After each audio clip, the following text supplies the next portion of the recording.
छोटी छोटी क्लिप ले लीजिएगा। और हम सर बहुत बहुत स्वागत है, बहुत बहुत स्वागत है। एक बार ये हमारी तरफ से आप आइए, सर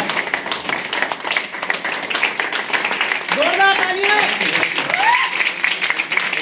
तो सर को सुनते हैं और समझते हैं कि हमने तो बहुत कुछ देखा तब प्रवेदा है। सर ने ऐसा क्या सोचा कि वो प्रवेदा में आ गए? और मतलब सोचो आज जब आपको मुश्किल आती है प्रोडक्ट या ये ट्रेनिंग प्रोग्राम्स को लेकर के, या कई बार और छोटे छोटे चैलेंजेस आते हैं, तो आप सोचो आज के 4 साल पहले क्या चैलेंजेस रहे होंगे जिस दिन कंपनी की न्यू पड़ी होगी, और फिर भी आप यहाँ पर हैं। तो एक बार पुनः जोरदार तालियां बजाएंगे, स्वागत करेंगे।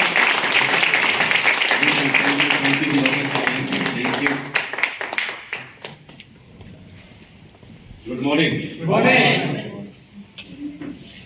बड़ा अच्छा लग रहा है आज के दिन को देख करके। ये दिन हमने विजुअलाइज किया था, अभी और बहुत बड़े बड़े दिन देखने को मिलेंगे।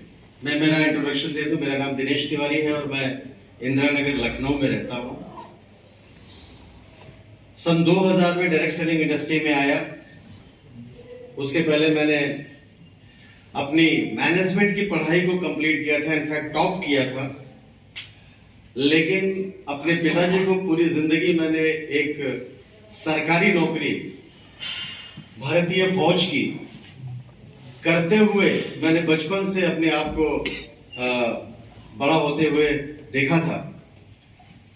नौकरी के रूप में मेरा जो फीलिंग थी, मेरी जो नौकरी को लेकर के जो मेरी आइडियोलॉजी थी वो ये थी कि ये एक ऐसी हड्डी है जो गले में अटक जाती है, ना उगली जाती है और ना ही निगली जाती है। ये ऐसी डाइट है, ना आपको भूखा रखती है और ना ही आपका कभी पेट भरने देती है। सो नौकरी को लेकर के मेरी एक आइडियोलॉजी थी कि महीने की 1 तारीख को हम अमीर होते हैं और अगले 4 दिनों में सारे बिल्स देने के बाद 5 तारीख को फिर हम गरीब हो जाते हैं और फिर हम 25 दिन अमीर होने का इंतजार करते हैं। सो इन कुछ बातों की वजह से मैं बहुत सामान्य परिवार में था। मेरे पिताजी फौज में एक सामान्य सिपाही थे और घर का माहौल ऐसा था, परिवार का माहौल ऐसा था, आर्थिक स्थिति ऐसी थी कि सबसे बड़ा वाहन जो था वो पिताजी के रिटायरमेंट के बाद का बजाज सुपर स्कूटर था। घर में हरी सब्जियां प्रॉपरली तब आती थी जब कोई रिश्तेदार आता था। फ्रूट तो तब आते थे जब कोई घर में बीमार पड़ता था। तो हमने तो वो दिन देखे हैं। उस दरमियान भी हमने ये फैसला किया कि मैं फिलहाल इस दलदल में तो नहीं उतरने वाला। कौन सा दलदल? नौकरी वाला। या तो टॉप की नौकरी मिले तो कर लो, वो मेरी मर्जी से तो मिलेगी नहीं है? मिलेगी क्या? मैं चाहता हूं मैं आज ही IAS बन जाऊंगा क्या? और IAS बनने के लिए जो 10 साल पढ़ाई है उसके लिए कैसे काम करें? तो अपनी जिंदगी को खुद ही बनाते हैं।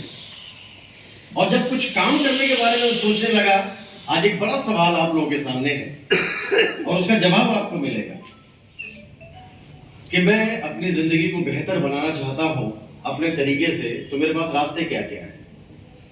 आप भी सोचेंगे। तो इस हॉल के बाहर के जितने रास्ते हैं वो कमाई के हिसाब से फंडिंग की औकात रखते हैं। कहा जाता है कि अगर आप हजारों कमाना चाहते हैं तो कितना लगाना पड़ेगा?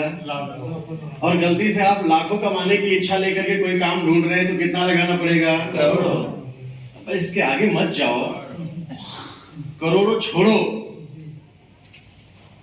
भारतवर्ष के 95% लोग आज 20,000 या उससे नीचे पैसा कमाते हैं और वे कमाई करने वाले लोग 95% ऑलमोस्ट। इकोनॉमिक टाइम्स का डाटा है 81%, लेकिन मुझे लगता है कि उन्होंने पूरा सर्वे नहीं किया।